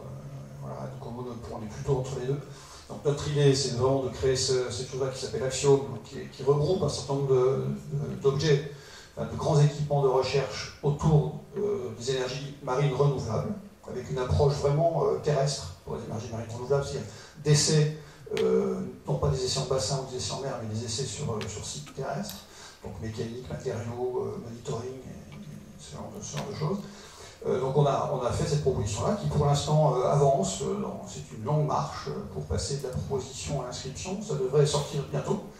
Donc on espère et on a de bonnes chances d'être inscrit. Et dans la foulée, le PIA 3 lance un appel à financement pour faire de la jouvence sur ces infrastructures de recherche. Jouvence ou nouveaux équipements. Et donc là, on a aussi quelques projets de relance de ces grands équipements, une nouvelle centrifugeuse, une pompe de fatigue, des choses comme ça. Ça, c'est un des aspects. Il y a peut-être d'autres aspects qui se... Alors, je ne sais pas si c'est vraiment des grands équipements, mais il y a le projet R5G qui est en train de se monter. R5G, c'est route de 5e génération. Hein. Peut-être déjà entendu parler. On en parle pas mal aussi à Marne-la-Vallée, enfin surtout à Marne-la-Vallée. Donc faire du site nantais dans sa globalité, un site expérimental, un living lab en fait, pour travailler sur navettes autonomes, enfin véhicules automatisés, des choses comme ça. Voilà, route solaire et autres. C'est aussi en réflexion avec Nantes Métropole, avec des partenaires industriels locaux. Donc ça avance aussi. Donc on n'est pas figé. On n'est pas figé dans notre passé glorieux. On a eu une phase où pendant quelques années, c'est vrai qu'on a peu construit de grands équipements. Là, je pense qu'on va redémarrer une nouvelle démarche, pas forcément de grands équipements, mais au moins site d'essai ou d'hiver, quelque chose comme ça. Alors, oui, je parle de Nantes, hein, bien sûr, je parle de Nantes, excuse-moi Marc, mais l'IFTAR fait ça. Non, je parle que du site de Nantes, bien sûr. Oui, il y a un site Transpolis, bien entendu, excuse-moi Marc, pardon. Entre autres, cette City, entre autres. Voilà, pour le coup. Donc, écoutez, merci à tous. Je vous propose de prendre 3 quarts d'heure et de nous retrouver ici pour une présentation des 4 axes de recherche de la montée. Bon café. Bien, je vous propose, on a pris 5 minutes de retard. Alors, je me suis fâché ce matin avec 2 collègues pour gagner du temps. Et voilà, merci. Bon, donc je vous propose de redémarrer tout de suite. On va avoir 4 exposés là. Donc Christian va commencer par vous parler des EMR en Pays de la Loire, de ce que fait l'IFTAR dans ce domaine-là. Donc on vous présente nos activités, non pas sous un angle un peu différent de l'angle classique, hein, soit les axes du COP, soit les départements, parce que c'est vraiment comme ça qu'on le vit à Nantes. Évidemment, on ne peut pas être exhaustif, donc merci à tous, y compris à nos collègues qui ne seront pas mentionnés dans les différents exposés, on ne les oublie pas, mais on ne peut pas parler de tout. Voilà. Donc je vais laisser la parole à Christian. Voilà, 10 minutes. À peine. À peine. J'ai déjà à peine à tenir les 10 minutes. Bon, donc je vais être bref, donc en 10 minutes, je vais effectivement pas pouvoir être exhaustif. Donc je vais faire un focus sur les énergies marines renouvelables, sachant qu'en 2-3 mots, derrière il y a quand même pas mal d'autres activités qui concernent l'énergie sur le site de l'IFTAR de Nantes. Je pourrais citer les tirants d'ancrage des structures, des ouvrages hydrauliques d'EDF, la surveillance des lignes haute tension aussi, dans le domaine nucléaire, la réflexion sur le stockage des déchets ou sur les enceintes de confinement, hein, avec une forte température que deviennent les armatures de ces enceintes. Dans le secteur pétrolier ou gazier, il y a l'apport de l'imagerie de subsurface ou la surveillance des pipes. Voilà. Il y a pas mal d'autres apports vis-à-vis des structures d'énergie que vous pourrez voir lors des visites. Donc je voulais faire un focus sur le contexte énergie marine renouvelable en Pays de la Loire, puisque vous l'avez compris, on a un environnement qui est particulièrement intéressant dans notre région, avec un certain nombre d'atouts géographiques et économiques. Je vous en ai mis quelques-uns ici. L'importance de nos côtes, l'importance de notre port, des activités de construction navale qui sont hyper bien implantées ici, avec 35% des emplois du secteur qui sont sur la région Pays de Loire, et une multitude d'industriels qui gravitent autour de ce domaine et qui sont prêts à collaborer à des projets de recherche et d'innovation. Donc je vous en ai cité quelques-uns, je ne vais pas les passer en revue, vous pourrez lire ça tranquillement. Outre ces différents atouts, on en a encore d'autres. On a des instituts, des pôles de compétitivité qui sont à notre proximité. EMC2 qui s'occupe des composites et du métal. Neopolia, qui est un réseau de 85 entreprises qui se sont regroupées autour des énergies marines renouvelables. S2E2, qui est un pôle qui concerne l'énergie électrique. Le pôle mer Bretagne-Atlantique aussi, qui est un pôle qui peut appuyer un certain nombre de projets et mettre en relation les gens pour monter ces projets. L'IRT Jules Verne, France Énergie Marine, donc voilà. Et puis on a aussi des moyens d'essai rares, des organismes de recherche dans la région qui sont pertinents là-dessus. L'IFTAR, bien sûr, vous verrez lors des visites. Il y a la soufflerie climatique Jules Verne, au CSTB, qui est à notre proximité. Une plateforme d'essai en mer SEMREV, gérée par l'école centrale. Des bassins d'essai de l'école centrale, site du Carnet avec un prototype d'éolienne que vous voyez sur la photo en bas, à droite. Et puis on a un technocampus océan avec pas mal d'emplois, recherche et développement sur le sujet. Technocampus océan, des usines et des centres de R&D, des champs éoliens en perspective, un hub logistique qui se développe, des éoliennes flottantes qui vont commencer à être testées. Donc face à tous ces atouts, pour les faire fleurir, en fait, la région Pays de Loire a entrepris une démarche RFI, donc recherche, formation et innovation, de façon à développer la visibilité de la région dans le domaine des énergies marines renouvelables, structurer les compétences et les moyens et les collaborations entre académiques avec les industriels et en soutien aux PME. Donc il y a une structure qui s'appelle WIMEC qui est dans la région, sur laquelle on s'appuie fortement pour développer nos actions. Donc cette structure a fait l'objet d'une convention de financement entre la région et l'école centrale de Nantes, et puis une convention de cadre avec les partenaires financeurs, et elle soutient en fait les différents projets qu'on peut monter. Donc l'IFTAR est partenaire associé. Donc ça, je vais passer rapidement. Donc vous voyez une image de notre écosystème régional sur les EMR. On a un réseau de 17 laboratoires, plus de 10 organismes de R&D. Et puis on a plus de 40 projets en cours en termes d'innovation dans un tissu industriel assez dense. Il y a 180 entreprises qui ont été recensées. Et on a un appui au développement particulier de la région, de Nantes Métropole, de Carène, qui est sur Saint-Nazaire, et de la CCI Pays de Loire, avec une forte concentration de moyens d'essai sur le point. Alors si on regarde ce que peut faire l'IFTAR de Nantes sur le sujet, donc on a en fait tout un panel d'activités qui peut être mis au service des énergies marines renouvelables, depuis le choix et l'élaboration des matériaux en fonction de l'environnement, y compris les matériaux environnement, jusqu'à la déclinaison en termes de surveillance et de maintenance, en passant par tout ce qui est connaissance des modes de dégradation, choix d'indicateurs de durabilité, choix et élaboration des méthodes de détermination des indicateurs, descriptifs ou pas. Donc tous ces atouts-là sont mis au service traditionnellement de tout ce qui est génie civil. On a la chance d'avoir sur ce même site toutes ces composantes. Donc en les associant, on peut arriver à des projets intéressants. Un des exemples effectifs, ça a été un projet Pays de Loire en Fondéol 2, où avec STX, on a eu 3 départements de notre site, Gers, Mas et Cossis, qui ont mis au service de la problématique posée leurs différentes compétences. Donc il s'agissait de développer des fondations de type jacket que vous voyez sur le dessin. Donc c'est ce qu'il y a entre la fondation au sol et le mât de l'éolienne en mer, cette structure de type jacket, qui est une des solutions possibles.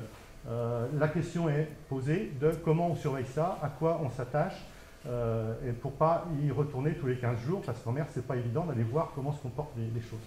Donc, ce projet de recherche s'est basé sur d'abord l'identification des zones sensibles, donc avec la connaissance du comportement des matériaux qui est disponible sur notre site, on peut déjà identifier un certain nombre de points sensibles à surveiller. Voilà. Derrière, la connaissance qu'a notamment Cossis de tout ce qui peut être mis en place comme instrumentation peut être relié à ces pathologies qu'on connaît, fatigue et corrosion, et apporter des solutions possibles. Donc, et envisager toutes les dégradations possibles.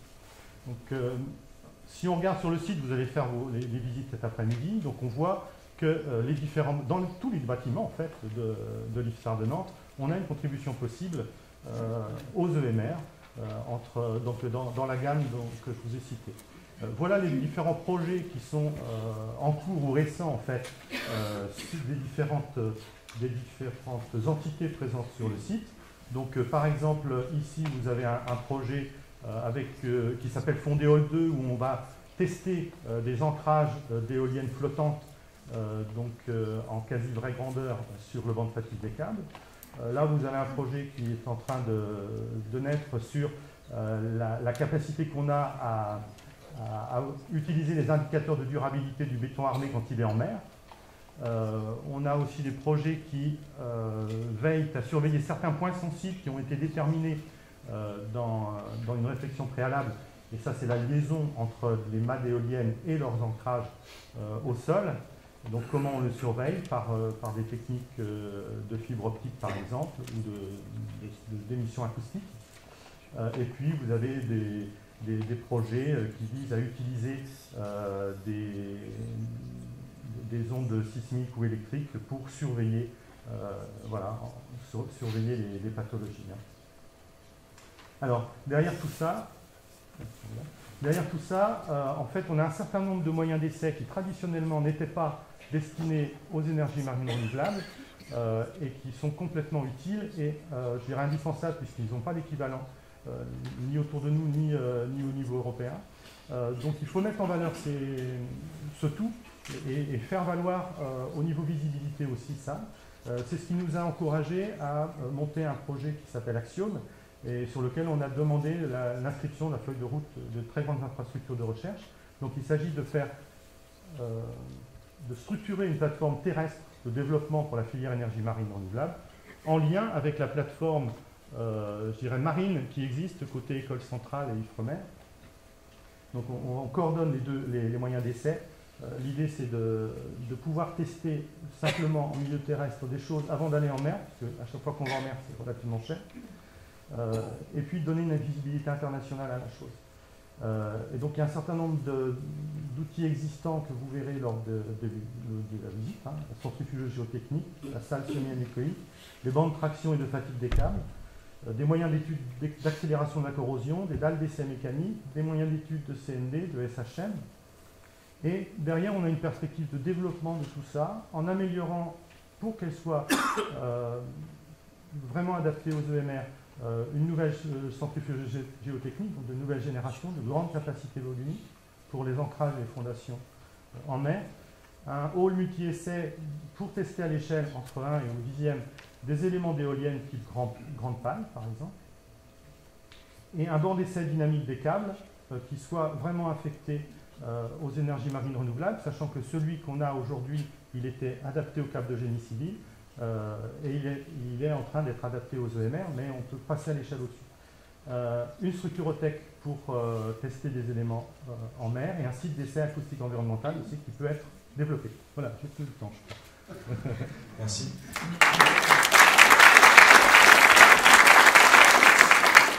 Donc je suis désolé, mais même plus de son ce matin. Tout à l'heure, je pense qu'on va passer directement à l'exposé suivant. Alors Béatrice Béchet, qui devait faire l'exposé, a eu un contretemps. Et donc Katia a bien voulu la remplacer, je dirais au pied levé, pratiquement. Donc au pied levé, enfin, c'est un mauvais jeu de mots, puisque en fait, Béatrice s'est cassé le genou. Je suis désolé. Donc Katia, tu as la parole. Bonjour. Donc l'idée c'était de vous présenter la recherche sur la ville et la mobilité à l'IFSTAR à Nantes. C'est un titre un petit peu large pour ce que je vais vous présenter finalement. Donc je prie à mes collègues travaillant sur la mobilité qui ne sont pas cités ici de m'en excuser largement. Donc en effet, l'idée a été plutôt de présenter la recherche en général à Nantes sur la ville et un peu sur la mobilité au travers de l'IRSTV, qui est l'Institut de recherche en sciences et techniques de la ville, dont les thématiques s'inscrivent pleinement dans l'université cible future, dans l'ICIT future. Et donc en effet, une partie de nos collègues qui travaillent sur la mobilité à Nantes ne sont pas dans cet institut.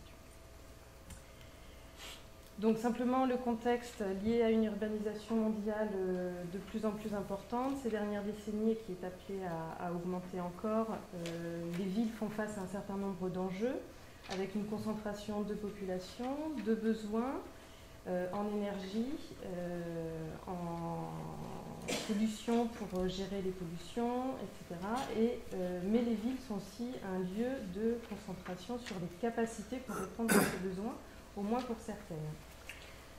L'idée est donc d'aider les villes à aller vers un développement durable en faisant face à un certain nombre d'enjeux globaux et locaux. Donc globaux, c'est s'intéresser aux questions du climat et en particulier du changement climatique. Les besoins en ressources liés donc à l'énergie et les questions liées à la biodiversité. Sur les aspects plus locaux, on a la qualité de vie, la mobilité, les nuisances qui doivent être aussi traitées. La durabilité, comme vous le savez, s'appuie sur 3 piliers, l'environnement, le social et l'économique. C'est pourquoi ce sont des sujets fortement interdisciplinaires. Donc, l'Institut de recherche en sciences et techniques de la ville est un institut qui cherche justement à traiter la ville et son adaptation aux changements globaux en s'intéressant à l'interdisciplinarité, en essayant de le faire le plus possible via l'interdisciplinarité. L'IRSTV, donc une fédération de recherche du CNRS, qui s'appuie sur un certain nombre d'établissements partenaires, donc vous avez la liste ici, qui sont classés de gauche vers la droite en fonction de leur implication en termes de moyens financiers, mais aussi de moyens humains. Et les personnes en rose associées aux établissements font partie de l'équipe de direction.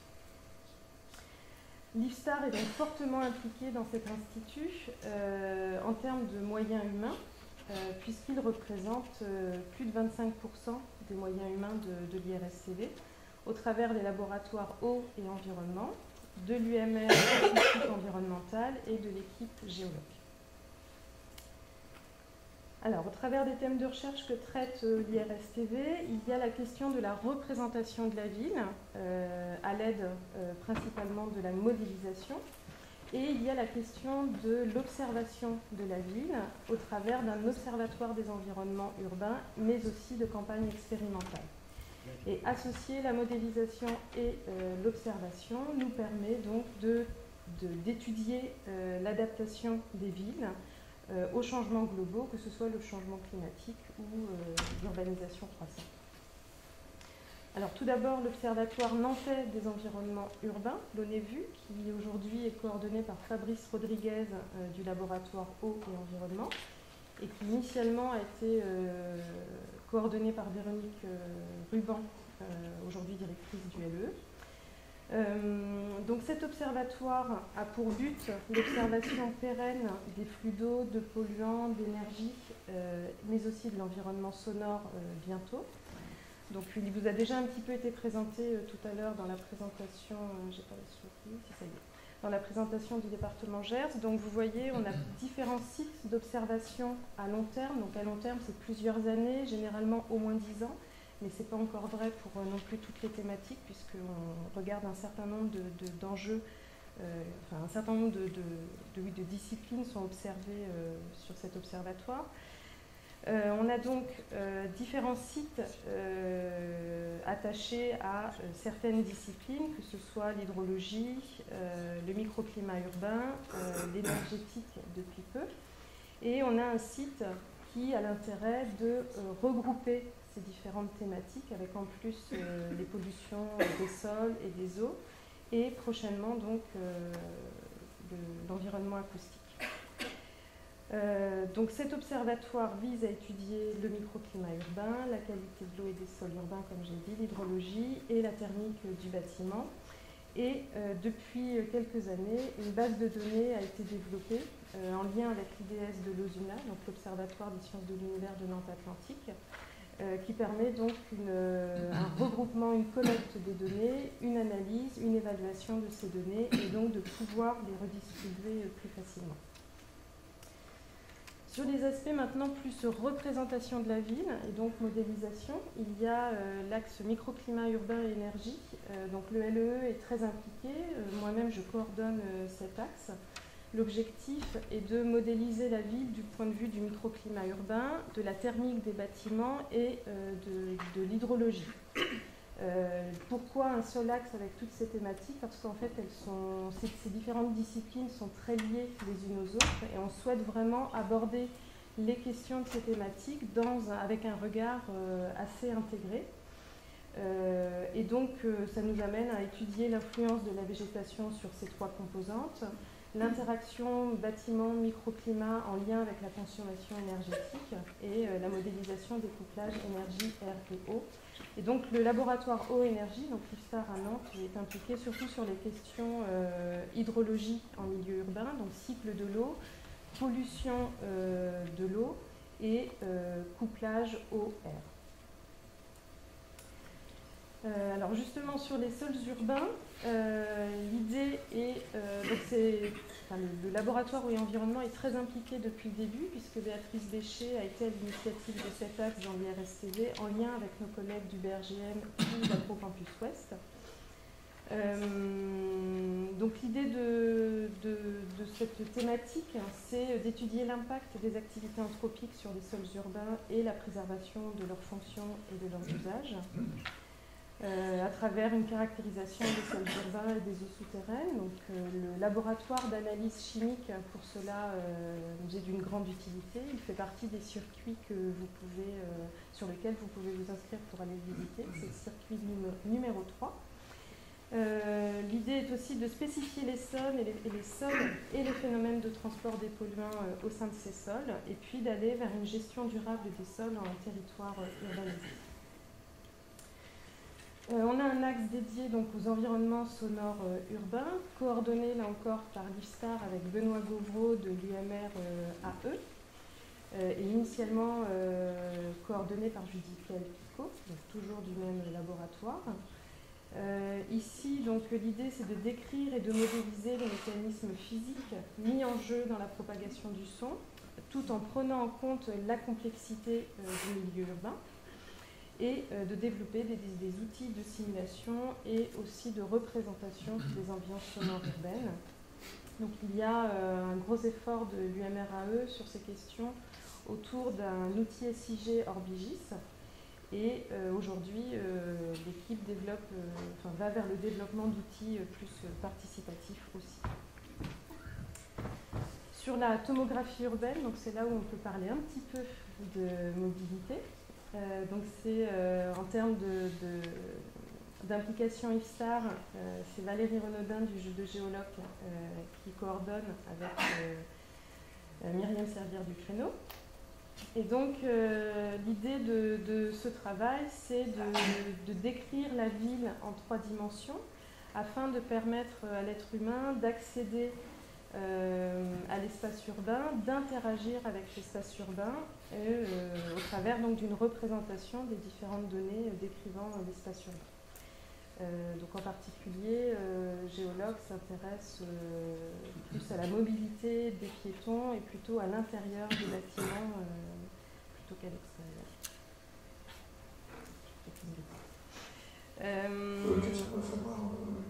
Géoconnaissance urbaine, c'est fini. Géoconnaissance urbaine, donc là c'est la description de la ville à l'aide de données télédétectées, de la géomatique, donc avec un emploi de système d'information géographique. Et l'idée étant aussi bien d'acquérir des données pour décrire la ville que de produire des analyses spatiales jusqu'à la modélisation de l'évolution de la ville. Et juste vous dire qu'on a en plus des sujets émergents transdisciplinaires qui interagissent avec les différents axes. Donc on a Liliane Jansoro du laboratoire eau et environnement qui s'intéresse plus particulièrement à la gestion de l'eau en ville, donc qui fait interagir les aspects microclimat urbain, énergie en lien avec l'hydrologie et aussi les aspects sols, en particulier pour étudier les nouvelles approches pour gérer l'eau en ville. Et je termine sur l'atelier perspective avec l'environnement socio-économique dans lequel Benoît Gauvreau, toujours de l'UMRAE, est impliqué. Et prochainement, Anne Ventura aussi, de l'IFSTAR à Nantes, devrait développer un axe sur le métabolisme urbain. Je m'arrête là. Merci, Katia. Merci beaucoup. Un exercice pas évident à faire dans le temps réduit dont tu disposais et en découvrant la chose hier ou avant-hier. passer la parole à Thierry qui va nous parler d'infrastructures innovantes. Alors pareil, même.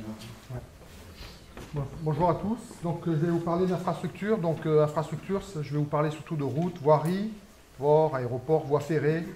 Donc c'est les voies ferrées, c'est les trains, les tramways, les ponts, et puis les éoliennes, j'en parlerai pas puisque Christian en a déjà parlé. Et donc les routes, vous allez voir que ce que je vais vous présenter s'inscrit parfaitement dans le projet fédérateur route de 5e génération. On va chercher à avoir des routes améliorées. Donc en fait, là, sur cette présentation, on se concentre sur les innovations. Donc l'innovation, elle peut se faire de différentes façons. Vous pouvez avoir soit de nouvelles conceptions avec des matériaux classiques. Alors par exemple, une voie ferrée, vous remplacez le ballast, donc les cailloux qui sont sous la voie ferrée, par du béton, par exemple. Ça, c'est une nouvelle conception. Les matériaux existent, mais on conçoit différemment. Des nouveaux matériaux, par exemple, on va remplacer du bitume par des matériaux issus de la biomasse, ou des nouveaux usages, carrément, ou par exemple, je vais vous parler de chaussées solaires hybrides.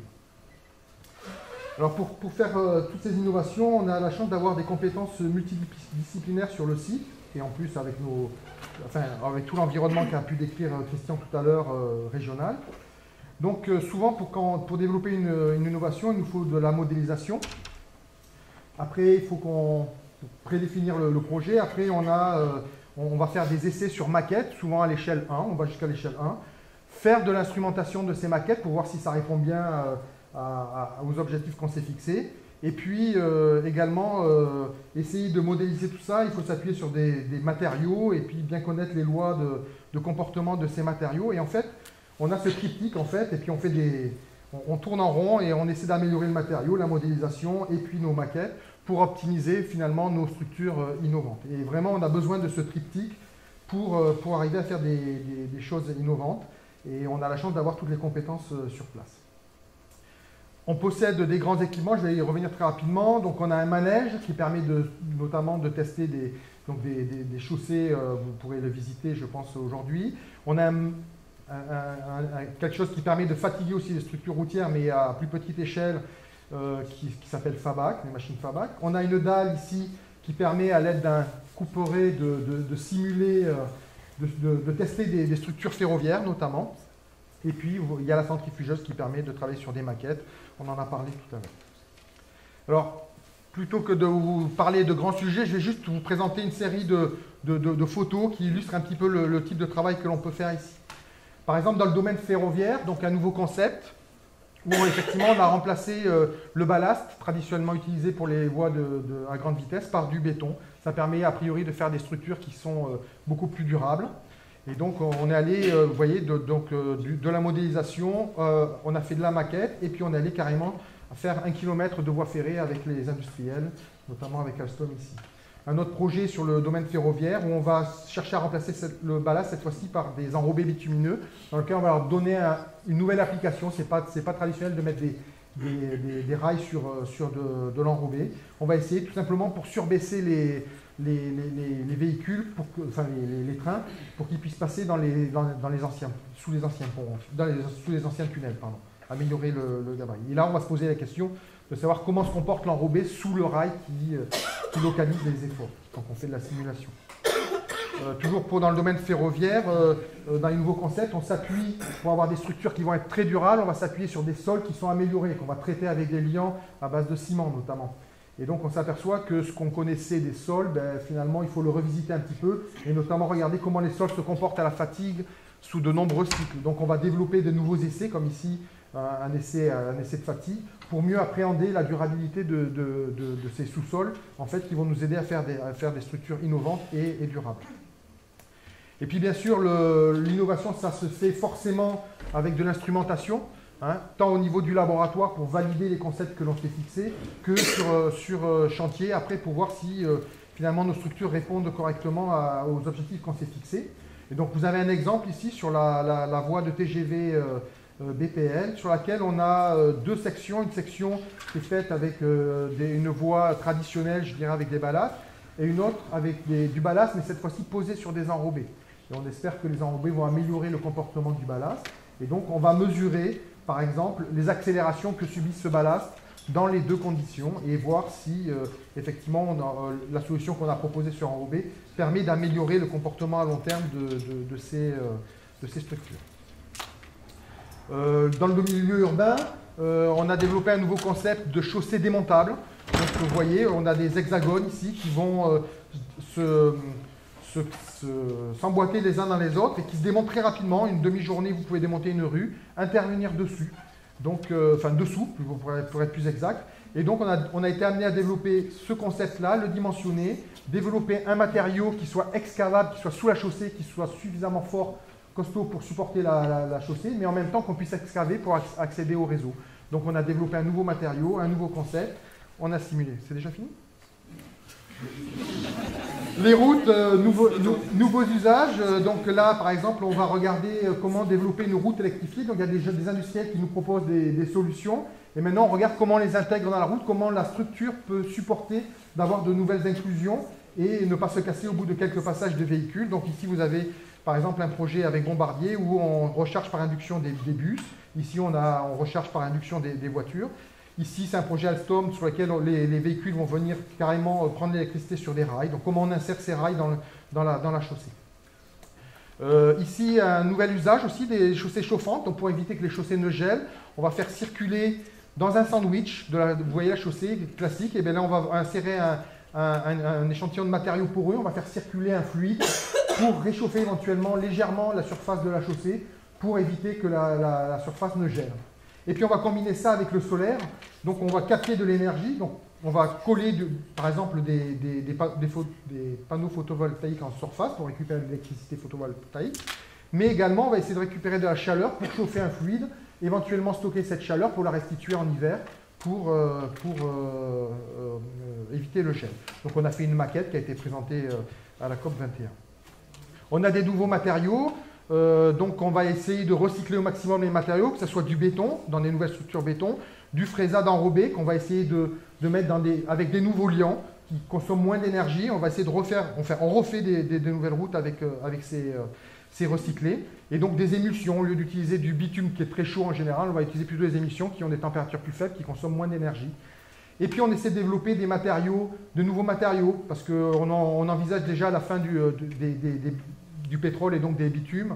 Et donc, par exemple, on essaie de développer des bitumes à partir de microalgues, par exemple. Bon, je vais passer, je suis vraiment... Ouais, voilà. Donc, on développe de nouvelles méthodes de sculptation. Si, par exemple, ici, on équipe des véhicules traceurs avec des smartphones qui vont enregistrer quand il y a un défaut, par exemple. Ici, le smartphone va enregistrer une accélération. Si vous avez beaucoup de véhicules qui enregistrent un défaut toujours au même endroit, eh bien, ça veut dire qu'il y a un problème sur la chaussée et on peut cartographier ces défauts. Sur les ponts, donc, on a des collègues qui travaillent sur des armatures composites, par exemple, à base de carbone, à base de différents types de fibres, pour éviter la corrosion, qui est un vrai problème dans les ouvrages. Ils développent des alliages à mémoire de forme pour amortir les vibrations des câbles. Ils utilisent aussi des produits biosourcés qui vont venir recouvrir ces armatures métalliques traditionnelles pour éviter la corrosion, ou développer des nouveaux aciers, par exemple, qui vont se patiner, c'est-à-dire qu'ils vont rouiller très vite en surface, et cette couche de rouille va protéger finalement le cœur de l'acier d'une rouille ultérieure. Voilà à peu près quelques exemples, très rapidement, à travers quelques photos, de ce qu'on peut faire ici. Et donc vous allez revoir ça sans doute dans vos visites. Merci. Voilà, on va passer la parole au dernier intervenant de cette matinée, donc Philippe. Je crois que c'est ça. Tout à fait. Eh bien, merci. Je vais essayer donc d'abréger vos souffrances pour ceux qui se sont levés tôt. Bonjour à toutes et à tous. Je suis chargé de vous parler d'environnement et de risque. Donc moi j'ai simplement essayé de collecter un certain nombre d'activités des différents laboratoires présents sur le site de Nantes dans ce domaine. On parle tout d'abord d'impact des polluants routiers, donc dans le laboratoire IS. Alors toutes les diapos sont présentes sur un site et consultables après. Donc il y a les contacts, chaque fois, je ne vais pas répéter tout le temps, il y a les contacts qui sont indiqués. Donc si vous êtes intéressé, vous pourrez contacter ces personnes-là et avoir plus de précision sur ces différents sujets. Donc sur les polluants routiers et l'analyse de la dynamique des particules émises, il y a un certain nombre de travaux qui portent sur le cycle géochimique de ces polluants et la caractérisation des impacts et de leur impact. Et notamment au travers de la recherche d'espèces végétales qui vont accumuler ces polluants ou d'autres qui vont être des bioindicateurs finalement qui vont permettre finalement de suivre l'impact de ces polluants. Toujours dans le même laboratoire, il y a des travaux sur l'intégration des infrastructures dans le territoire. Toujours pareil, en développant des indicateurs d'impact et des outils en fait, qui permettent d'étudier cela, en prenant en compte de manière équilibrée des impacts globaux et locaux de l'implantation des structures, et également en améliorant le bilan écologique des infrastructures, par exemple si elles peuvent favoriser le développement des insectes pollinisateurs ou générer des compensations écologiques. Je suis obligé d'aller très vite. Ensuite, toujours dans le même département, on passe à l'UMR AE, donc qui a déjà été évoqué juste précédemment, donc qui est en charge du bruit, qui s'intéresse au bruit environnemental, donc à la fois sur l'aspect de la source des bruits, que ce soit routier, ferroviaire ou industriel, ou éolien. Et donc il travaille également sur la propagation de ce bruit, la modélisation de cette propagation à longue distance en milieu perturbé, comme sont les milieux urbains ou au sein des bâtiments. Il travaille également sur les matériaux acoustiques, en fait, qui vont permettre de se protéger, par exemple, de ces nuisances. Également sur l'impact du bruit sur le vivant, pour la cartographie de bruit et puis les effets avec des indicateurs sur les effets sur le vivant. Donc l'objectif, c'est de développer des connaissances, proposer des outils de prévision, etc. Si je poursuis donc des choses qui sont plus globales, en fait, finalement, dans le département MAST, donc on s'inscrit dans un schéma d'économie circulaire en travaillant sur le cycle de cette économie circulaire, en partant sur les matériaux naturels ou issus de la valorisation, également sur les procédés d'entretien et de traitement, sur les procédés de tri, sur la valorisation en fait, d'énergie qui serait perdue si on ne s'en occupait pas, et sur des produits biosourcés qui peuvent être introduits dans nos infrastructures. Dans ce même laboratoire, là, ce sont des exemples en fait, d'analyse du cycle de vie au travers donc, plusieurs travaux en cours qui relatent ces points-là sur les constructions en terre crue ou sur l'utilisation du béton de chanvre, etc. Donc vous pourrez regarder. Donc ça c'est des points de vue en fait, globaux en fait, sur l'utilisation de ces différents matériaux. Ça a été évoqué juste tout à l'heure par Katia. Deux laboratoires du département Gers ont fondé, avec d'autres laboratoires de l'université de Nantes et d'Angers d'ailleurs, et d'autres instituts, un observatoire des sciences de l'univers qui est validé par l'INSU. Et donc il y a 5 grandes thématiques. La planétologie, donc vous avez vu Olivier Grasset tout à l'heure qui est un des membres éminents de ce domaine, la sismologie, les environnements miniers et sols, les environnements urbains et les environnements côtiers et estuariens. Donc cet observatoire abrite un certain nombre de systèmes d'observation, Katia vous en a parlé, dans le domaine de la planétologie, dans le domaine de la radiochimie, en fait, donc ça c'est Subatec par exemple qui travaille là-dessus, qui mesure la pollution radiochimique. Dans le développement urbain, je ne reviens pas, Katia a développé ceci. En sismologie, il y a beaucoup de travaux qui sont faits, qui sont abrités là-dedans. Et puis sur le trait de côte, et puis sur les défenses à la mer. Donc là, je dirais sur ces 4 derniers points, l'urbain, trait de côte, la défense à la mer et la sismologie. Donc l'Observatoire abrite un certain nombre de projets dans lesquels les laboratoires nantais sont fortement impliqués. Je poursuis donc avec une coloration plutôt risque. Eric l'a décrit tout à l'heure. Si, par exemple, sur la prévision des crues soudaines, si on veut prévoir, il faut être capable de modéliser. Et donc, il faut essayer d'analyser, pouvoir prédire ce qu'on fait avec les radars météo, avoir des modèles hydrologiques sur un bassin versant qui vont permettre de connaître les données temporelles en fait, du retour de l'eau qui sera tombée, de prévoir en fait, avec des modèles hydrauliques ce qui va se passer avec la montée des eaux, comment ça va être suivi, et puis coupler cela avec des modèles d'impact, c'est-à-dire avec l'anthropisation des zones, pour déterminer le risque. Voilà, donc ça c'est typiquement ce qui intéresse l'autre partie du département EE. Dans le département GOND de Gers, toujours, on s'intéresse et on nous demande de plus en plus de suivre, de monitorer des ouvrages hydrauliques de défense, soit à la mer, soit fluviaux. Et donc là, vous avez des exemples en géoélectrique de suivi sur une longue période, sur plusieurs années, en fait, d'un ouvrage sur la Loire, et donc qui est complètement surveillé, monitoré de manière quasi permanente.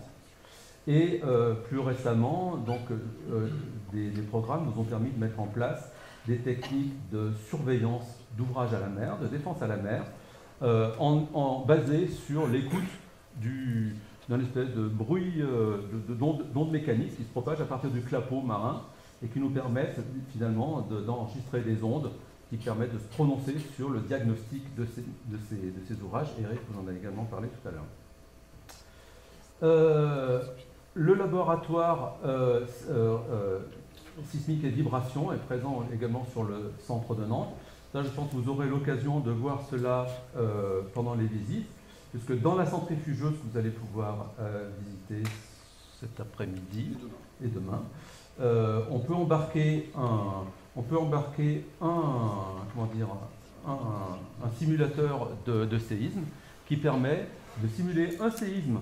Donc la centrifugeuse, ça a pour objet de faire un modèle réduit en maîtrisant les lois de contrainte qui soient réelles dans le sol. Et donc là, on peut rajouter un séisme qui nous permet d'étudier les interactions entre le sol et les structures sous séisme. Et donc ça, donc vous pourrez voir ça cet après-midi également. Par ailleurs, le laboratoire SV travaille sur les risques sismiques vis-à-vis d'autres points, comme les glissements de terrain, des choses comme ça. Dans le laboratoire GOND aussi, il y a le risque cavité qui est abordé. Donc, le laboratoire, il y a des chercheurs qui tentent de trouver des méthodes qui dépassent les contraintes des méthodes usuelles en termes de résolution et de détectabilité finalement de cavités souterraines qui présentent des risques dans toutes les périodes, dans toutes les zones calcaires notamment. Et donc vous verrez aussi le banc de mesure ultrasonore nous permet de faire des modélisations physiques qui se situent entre les modélisations numériques et les essais réels sur terrain finalement, et donc qui nous permettent de mieux comprendre la propagation des ondes dans le sol et leur interaction avec des accidents tels que des cavités par exemple. Dans le laboratoire GEND, on travaille aussi dans le monde souterrain plus profond, et donc pour le stockage géologique. Et donc là, c'est une activité récurrente pour nous. Donc on travaille sur la caractérisation et le monitoring des massifs qui seront situés à proximité des futurs lieux de stockage des déchets radioactifs, donc à grande profondeur. Et donc certains d'entre nous sont souvent sur le site de Bure. Ça va devenir de plus en plus dur, mais bon. Et puis enfin, ça a été abordé tout à l'heure par Christian.